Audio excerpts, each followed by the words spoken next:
economy, when you talk, if the end of the economy is the common good, then you have to ask yourself the question, as long as you're not violating Catholic teaching, as long as you're not violating any of the genuine human rights, what is the most efficient and productive way of orienting an economy toward the common good? Generally, it involves widespread ownership of property. In a few cases, as Pius XI explicitly noted, it involves government ownership. Not as a rule, but in some cases, yes. Well, and also if you could speak to usury, do you see that as bringing back the usury laws and restrictions on interest? Oh, yeah, most definitely. Usury, we think of usury as charging excessive interest on a loan. And we used to have laws against this until sometime in the 80s when they were done away with for various reasons. But, and these laws most definitely should be brought back. The medieval concept of usury was against pure interest on a loan simply because it was a loan. And this doesn't mean that all interest was conceived of as immoral by medieval theologians. There were other titles to interest. This is a big topic and I can't get into it right now. Actually, I'll be writing, I guess I can reveal this, I'll be writing an article for the journal Communio on the subject of usury, which is to come out toward the end of this year. So if anyone wants to read my complete thoughts on usury, can wait till the end of the year. The country can't wait. Can't wait. We have to solve the problem now. Thank you. I would now like to invite Professor Novak from his seat to ask a couple questions to Mr. Clark for Mr. Clark's response. Charlie, would you come up to the podium?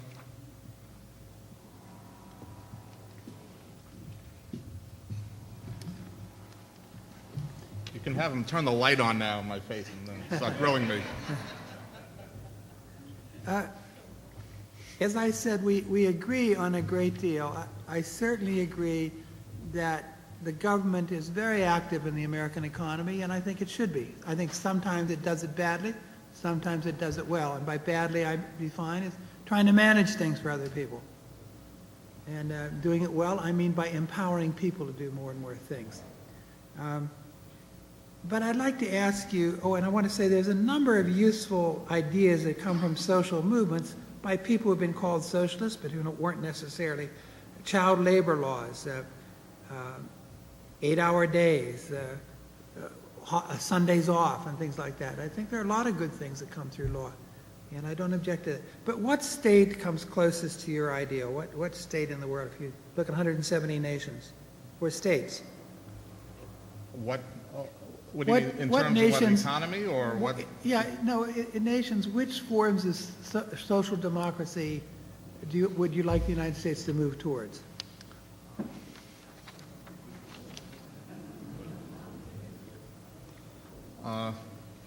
Well, I think we should look at different countries in terms of different aspects and adapt it to our own history and our own context. So if you look at, in terms of health care, I think the Canadian model would be great to adopt. They achieve much better results and they pay a lot less. So it seems to me that's like light beer, less feeling and tastes great. I mean, but in terms of reducing poverty to very low rates, or to ensuring that no one lives below a poverty rate, then the Scandinavian countries obviously have been able to do that to an extent much greater than the United States or most other countries. In terms of, if you look at the Scandinavian countries and the Northern European countries, up until globalization and the United States started pushing everyone towards freeing up the financial sector and participating in the world economy, I would say up until that point, they were doing a better job at solving the economic problem than other countries were. It's an interesting thing. If you want to promote job growth, well, then the American model has been very good at creating job growth. But if you want to reduce poverty, in the past 15 years, promoting job growth doesn't help you. And it's completely contrary to what everything economists have ever thought or ever looked at. But if you look at the countries that have had the successful job growth, the United States, the UK, Ireland, they have the highest poverty rates. And if you look at the countries with the lowest poverty rates, the Scandinavian countries, Germany, their job growth has not been all that successful. So what they've been able to do is to sort of make sure everyone shares enough without looking at job growth as the end all. Now, their situation is very different than ours in terms of they don't have to create as many jobs because they don't have populations growing and things like that. But we place a lot of effort or a lot of attention on economic growth, and then we say it's because it will help the poor. But if you look at since mid-1970s, all the economic growth in the United States hasn't helped the poor all that much. It hasn't trickled down. And if our first criteria in evaluating the economy is how do they treat the poor, well, then we've certainly failed on that. Now, if our criteria is which country is producing the most souls that are going into heaven, well, then we'd probably be picking different countries, and we would most likely be in the third world. Certainly wouldn't be in a capitalist country. But I'm an economist, not a theologian, so I don't venture to make those decisions. Let's just stick to poverty for a minute. Let me ask a couple of questions. I agree with you that job growth or failure does not explain poverty in the United States, as people used to believe. But there are studies that suggest two things about that. One is that there's a reason every year we're importing 1.5 million new poor people. And they're coming in as fast as they're moving out. And so the number stays rather constant. Do you think that has an effect? That's one question. How would you describe that? In other words, it's a unique problem in the world. Are you going to have both questions or just one? That's just one. Okay. Well, The other's coming. okay. It is interesting in terms of the immigrant experience in the United States, but if you look at the actual flows of households between income groups, you see that there is a core poverty that has in the United States that is not rising up. It's not immigrants. That you have generational poverty, and that if you look at the bottom 60%, and you see that the breaking out of that group becomes very, very rare.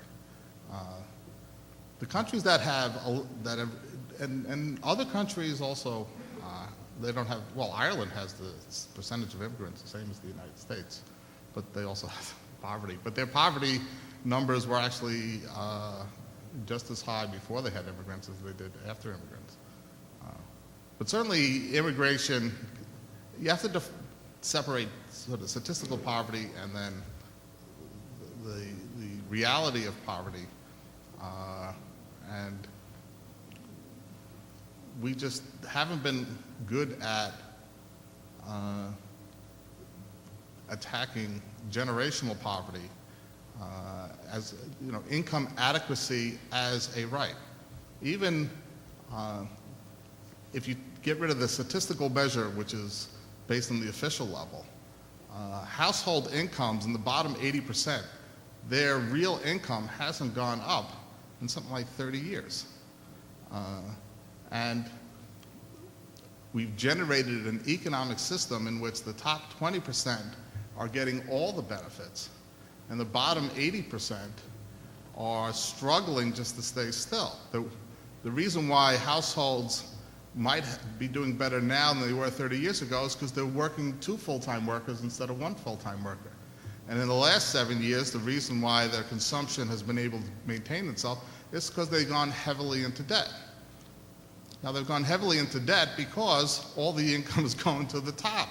So to maintain themselves, particularly when someone gets ill, and family illness is still the major cause of poverty in the United States, they have to borrow. And they're borrowing from the people who have gotten all the money. And it would be much more reasonable if we did what we did from 1945 to 1973, have incomes grow at the bottom faster than at the top. Then those at the bottom will not have to be borrowing and go heavily into debt in order to maintain their standard of living. They would be earning it.